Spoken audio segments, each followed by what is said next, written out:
As we reflect now on the impact of unconscious bias, it's important that we realise we all have unconscious bias. We have to be vigilant and constantly challenge the biases that are being laid down in our own heads. You may not have chosen the biases you have, but that doesn't mean that it isn't your responsibility to do something about it.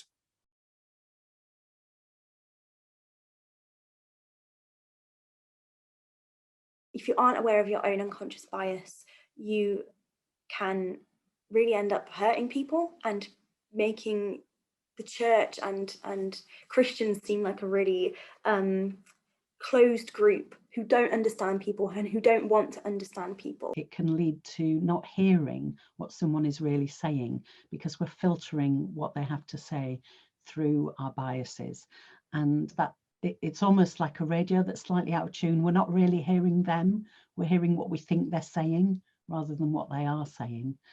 I think there is impact in terms of our stationing processes. So when circuits see profiles written about ministers, does the spelling that's maybe not a British spelling of a name make them less open to the possibility that that minister might have something to offer? If a minister talks in their profile about something to do with their life that might trigger biases in people, does that prevent a particular circuit from saying that's a minister we want to come and be our minister?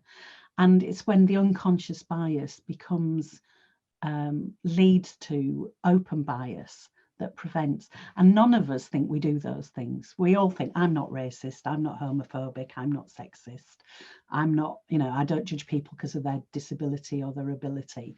And yet actually we do, and we need to be more aware of that and maybe build some safeguards into the way we work.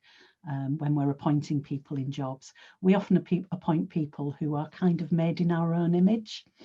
And actually what we need often in teams is a diversity that brings all sorts of gifts and experiences. The negative impact is that we perpetuate what we have and we continue to enable assumptions to be made that are both unwarranted and unjust, actually. So unless we are aware of those things, unless we consider in our decision making what unconscious bias may be saying to us, then our decision making will not be the best decision making it can be.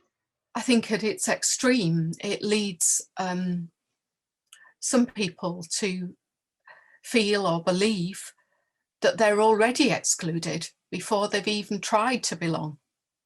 And that is a real weakness to our witness, to be salt and light in the world. And I think unconscious bias has the ability to really hinder the body of Christ joining in with God's activity in the world, that of bringing love and healing and light and hope into a broken world.